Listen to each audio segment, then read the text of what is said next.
Hi everyone and welcome back to Chelsea Fan TV. My name is Nina and I hope all of you are having a good day. Looking forward to Premier League football as Chelsea return to play Brighton at home at Stamford Bridge.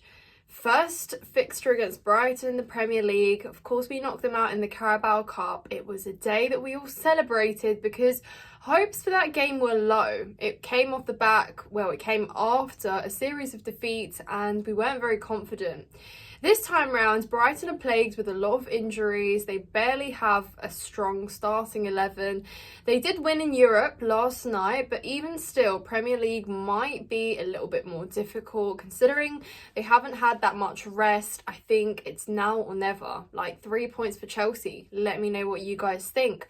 But anyways, guys, welcome to a brand new episode of Round the Corner, the show where I predict what could happen in Chelsea's upcoming fixture, offer my predictions, and of course, as always, comment your thoughts as I go through mine. If you disagree or agree with any of my points, please do let me know.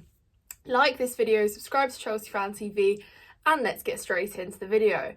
So Chelsea are back. We have been beaten by Newcastle 4-1 away at St James's Park last weekend.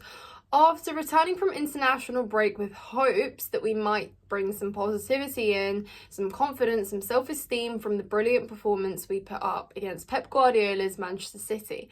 But of course, Chelsea just reverted back to old mentality ways. It was such a game of last season, you know. Anyone that watched it will know exactly what I mean when I say that. Certain players played the way they did last season, mentality was the same, and frankly, we just gave up. There was no hunger, no desire in that game, so I want all of that in on Sunday's game because we need 3 points now, guys. A draw at this point is not going to be good enough. If results go against us this whole weekend, and I'm talking everyone that's sitting just above, just below, if results go their way, then Chelsea risks dropping further down. And that just can't happen. No matter what process we're looking into, we still need some results to at least sustain some sort of league position that is at least acceptable. So Chelsea really does need 3 points against Brighton. And it almost just seems bizarre to think that in what world could Brighton beat our strongest starting 11 when they barely have, a starting 11. But anyway, to get into the lineup, I think we're going to see a big shift in our back line because, of course, we have no fullbacks. Reece James has been suspended following his red card. Malo Gusto has been injured. And, well, Cucurella on the left is also suspended. Chilwell's been injured for as long as I can remember, and Ian Maatsen is never a left back under Mauricio Pochettino. So we are left with no other choice but to bring in some centre backs. Now we've seen Levi Colwill occupy that left back role, so I think no doubts he is going to start as a left back, isn't he? Beside him, I'm going to put Benoit Badiashile alongside Thiago Silva. For me, Thiago Silva is not droppable. You know, regardless of what mistakes he's been making, regardless whether people think that he's on a decline, Thiago Silva is necessary, especially in a game like Sunday, where we don't have actual fullbacks. His experience is just going to be necessary to control the back line as much as he can.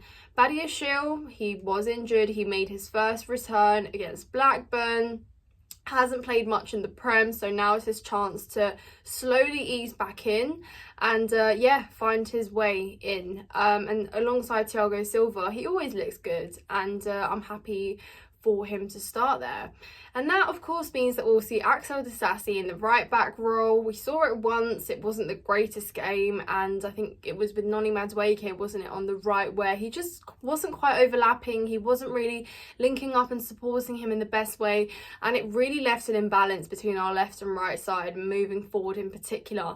Obviously you can't blame the player as much because, you know, he doesn't play there, he's not a right back, but I think there's only so much you can do, isn't there? Hopefully though, we won't experience too much problems, although that left side at Brighton can be a bit dangerous, but again, injuries, so might be okay. Moving forward, I don't think many changes are made. for me, Enzo and Caicedo continue with their partnership. Enzo has been great. You know, he has been so good since he signed for us. Maybe he's had a few or a couple off games, but even still, I think he's so integral in that midfield, and he moves the ball well. Maybe at times his turns need to be a little bit quicker, a little bit more rapid, but that will come with time. On the most part, he's been delivering, and we have just been wanting him to play with Caicedo now for the longest time. You know, that partnership that we were so eager to see before we were pursuing Caicedo, and now we have it. Equally, Caicedo up against his former club. Hopefully it just means a little bit extra for him to prove himself, to put on a game, put on a show. And for me, he's another player that's on an incline in terms of development, improvement. I really like what Pochettino is doing with him.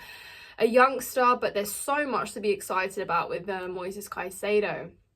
And then, of course, we have Conor Gallagher, Pochettino's star boy. Because Gallagher's been starting consistently, he's been doing brilliantly, but I think he was very poor against Newcastle. I think we will all collectively agree that Conor Gallagher looks like the Conor Gallagher from last season. You know, the one that we almost sold without batting an eyelid in summer.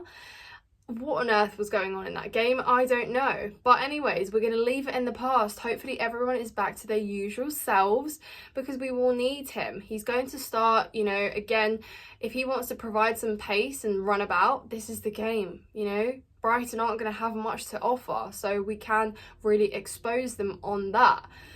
Cole Palmer, another starter. Raheem Sterling, another starter. Again, both of them have been consistent, I'd say, on the most part.